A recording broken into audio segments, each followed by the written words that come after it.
हम आज बुद्ध की बात करना चाहते हैं। हमारे भोला जी बहुत विस्तार से रख रहे थे पहले बुद्ध के आचरण, बुद्ध का विचार, बुद्ध के उपदेश वचन, बुद्धकालीन संस्कृति, वो बहुत विस्तार से रख रहे थे। और लगा हमें कि ऐसे लोग अगर गांव-गांव तक जानना शुरू कर देंगे तो आज जो सामाजिक व्यवस्था है उसमें आमूल-चूल परिवर्तन आ जाएगी। साथियों, आप सब समझते हैं कि बुद्ध एक राजशाही परिवार में जन्म लिए थे। अब कब जन्म लिए थे उतनी बारीकी में नहीं जाना चाहेंगे, लेकिन ये सबको पता है कि कम से कम 600 ईसा पूर्व उनकी जन्म हुई थी। और 600 ईसा पूर्व के पहले क्या स्थिति थी, अगर उसको भी थोड़ा सा देखें हम, तो उसको हम वैदिक काल से अगर जाने तो गलत नहीं होगा। तब ऐसे परिस्थिति में वैदिक काल के बारे में सब लोग जानते हैं कि वैदिक काल एक ऐसी काल और ऐसी सामाजिक व्यवस्था थी जिसमें उन सारे चीज़ मैंने विकसित कर गए थे जो बुद्ध को अच्छा नहीं लग रहा था। बुद्ध ने अपने उन सारे चीज़ों को मिटाने के लिए अपने वचनों में और अपने आचरणों में ढालने के लिए उपदेश दिए हुए। उन्होंने कहा, त्रिशरण की बात कही उन्होंने जो पहले 4 आर्य सत्य की बात जो कही, जैसे भोला जी बोल रहे थे कि 4 आर्य सत्य क्या हैं। 4 आर्य सत्य हैं कि जीवन में दुख है, दुख के कारण है और उसका निवारण है और निवारण के मार्ग भी हैं।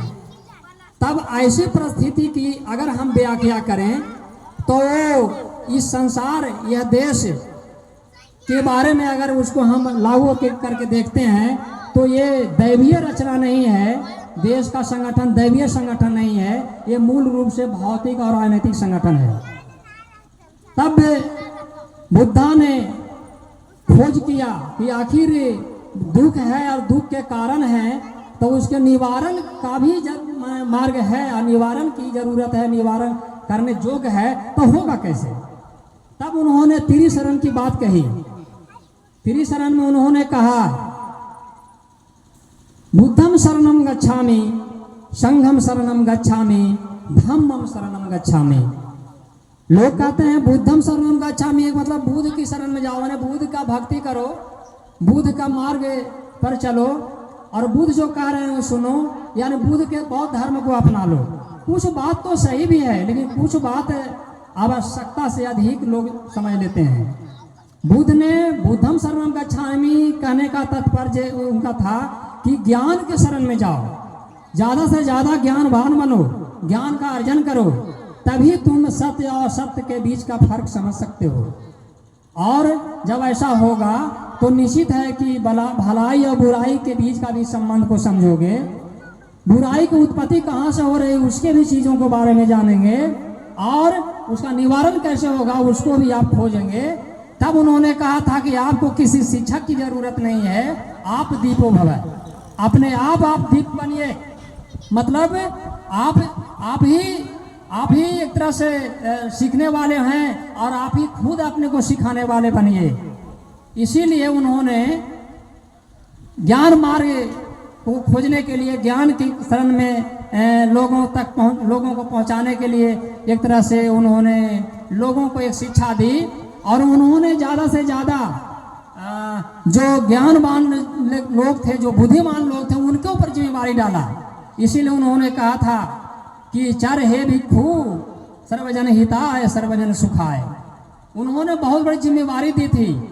जिनके पास ज्ञान है, बुद्धि है, उन्होंने कहा था कि सबकी जिम्मेवारी नहीं है, और अगर है तो सबसे ज़्यादा आपकी जिम्मेवारी है, क्योंकि आप शिक्षित हैं। तब लोगों के बीच में जाइए और लोगों को बताइए, लोगों को समझाइए और लोगों को इस संसार में जो कष्ट हो रहा है उसे मुक्ति का मार्ग दिखलाइए।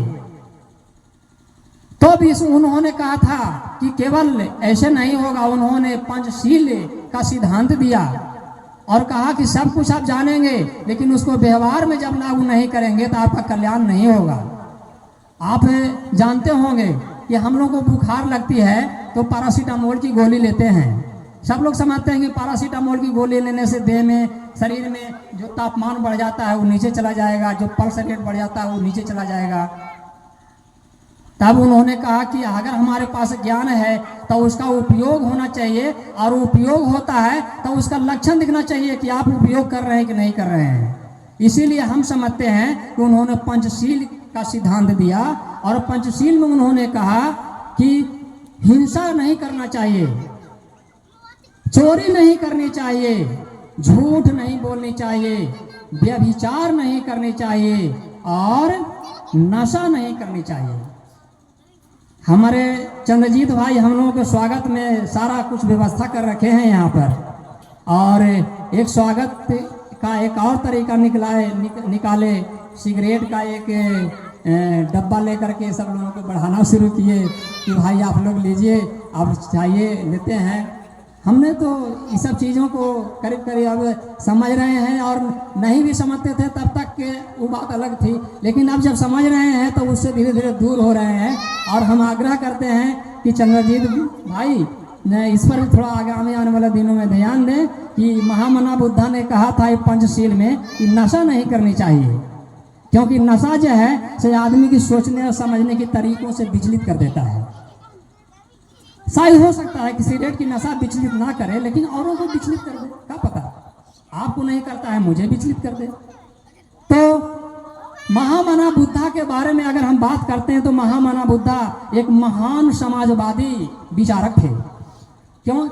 इसीलिए कि उनके सिद्धांतों में जो बात आई है, शायद बाबा साहब भीमराव अंबेडकर ने उन्हीं के सिद्धांतों पर चल करके संविधान की जब रचना करने लगे तो संविधान का जो प्रस्तावना है उसमें बहुत सी चीज़ों को डाला उन्होंने समानता का जो सिद्धांत डाला, जो बंधुत्व का सिद्धांत डाला, उसमें आज जो समानता, स्वतंत्रता, बंधुत्व और ये सारे जो प्रस्तावना में डाले हैं वो सब के सब हम समझते हैं कि बौद्ध दर्शन से आया है।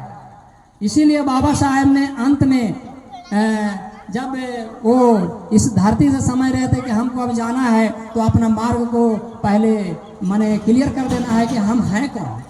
इसीलिए उन्होंने बौद्ध धर्म को अपनाया, और एक तरह से अपना करके वो मुख्य रूप से संकेत देकर चले गए हम लोगों को कि और कोई मार्ग नहीं है दुख से निपटारा लेने का, दुख से आपको निजात पाने का, बस एक ही मार्ग है, ये बौद्ध दर्शन है।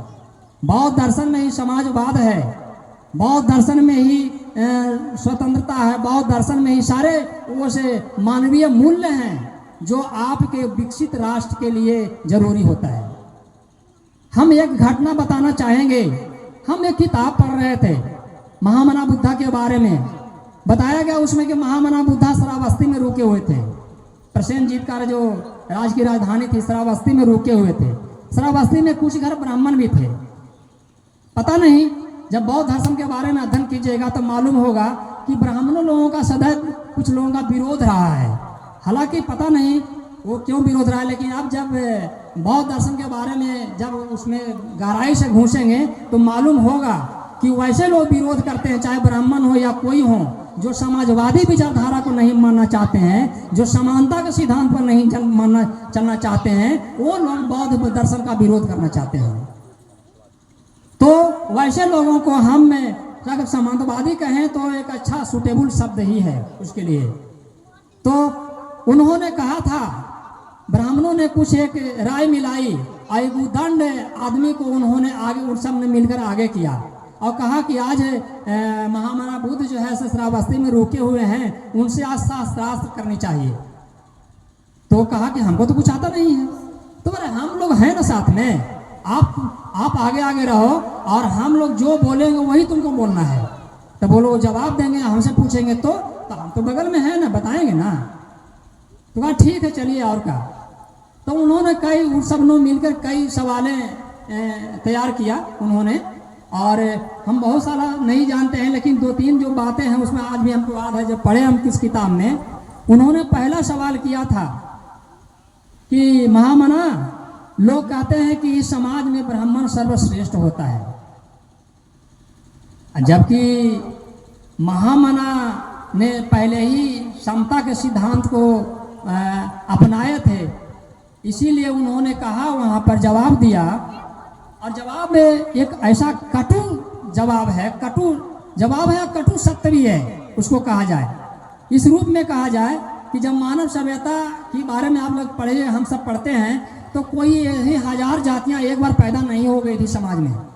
कुछ ही लोग पैदा हुए थे, कुछ एक लोग पैदा हुए थे, और उससे बढ़कर आज हजारों लाखों जातियाँ हो गई। अगर कहा जाए तो सब लोग कहेंगे कि हमारा पूर्वज कौन, हमारा पूर्वज कौन, हमारा पूर्वज कौन, तो ऐसे खोते खोते जाएंगे तो मालूम होगा कि सबका पूर्वज एक ही होंगे। तब इसका मतलब है कि सबका पूर्वज एक ही होंगे, तब फिर कोई श्रेष्ठ कोई निकृष्ट कैसे हो गया? सब एक ही जाति के लोग हैं, सब एक ही लोग हैं। तो फिर आज समाज में जो 4 वर्णीय व्यवस्था जो बनाकर रखा गया है, जो सबसे ऊंचा ब्राह्मण, उससे नीचे क्षत्रिय, उससे नीचे वैश्य और उससे नीचे शूद्र, अगर ऐसी भावना से प्रेरित समाज की रचना जहां होगी, तहां देश कभी सर्वश्रेष्ठ, सर्वशक्तिशाली और विज्ञान में सर्वोपरि नहीं बन सकता। जबकि बाबा साहब वो वैज्ञानिकवादी सिद्धांत को मानने वाले थे, और महामना बुद्धा ने भी, उन्होंने कहा, जवाब दिया, इस सवाल के जवाब दिया कि ब्राह्मण सर्वश्रेष्ठ होता है समाज में। महामना बुद्धा ने कहा कि आप लोग गौर कीजिए कि एक घोड़ी का संभोग, एक घोड़ी के साथ संभोग गधा से करवाया जाए, और एक गधी का संभोग घोड़ा से करवाया जाए, तो उससे उत्पन्न जो संतान होगा से किसका कहा जाएगा? घोड़ी का कहा जाएगा, यानी घोड़ा का कहा जाएगा, या गधा का कहा जाएगा? क्योंकि मिलन एक गधी से हो रहा है, एक घोड़ा से हो रहा है, और एक घोड़ी से हो रहा है, एक गधा से हो रहा है। सब लोग वहां पर सुन रह गए, सुन करके जवाब, और उन ब्राह्मणों को तो इतना बुरा लगा होगा। आज भी हम लोग समझ सकते हैं कि जो अपने को सर्वश्रेष्ठ बना रखा है, कि जो ब्राह्मण ब्राह्मणी के पेट से पैदा होता है वो सर्वश्रेष्ठ होता है, चाहे उसमें गुण हो या ना हो। लेकिन ऐसा बुद्धा का मानना नहीं था। उन्होंने कहा था कि कोई श्रेष्ठ कोई निकृष्ट नहीं है, क्योंकि इस तरह से समाज का विकास हुआ है। और आज है एक आदमी से हजारों आदमी, लाखों आदमी, करोड़ों आदमी, आज 7 अरब की जनसंख्या है विश्व में, 140 करोड़ की जनसंख्या भारत में है, तो सबका तो पूर्वज एक ही रहे होंगे ना। तो फिर अब कैसे हो गया कि कुछ लोग श्रेष्ठ हैं जन्म से ही, और कुछ लोग जन्म से ही नीच हो गए? तो हम ज़्यादा नहीं कहना चाहेंगे साथियों, हम ये इंडिकेट करना चाहते हैं कि जो जो महामना बुद्धा का जो दर्शन था वो सर्वश्रेष्ठ दर्शन है, और वो दर्शन समाज में समाजवाद, समानता को स्थापित करने का दर्शन है। अगर इस दर्शन को माना जाए, विकसित किया जाए, बढ़ाया जाए, तो हम समझते हैं कि भारत फिर वो चंद्रगुप्त मौर्य का भारत होगा, जो उस समय अफगानिस्तान तक के था, आज हम सिमट करके कहाँ रह गए हैं। तो इसी शब्दों के साथ हम अपनी वाणी को विराम देना चाहेंगे।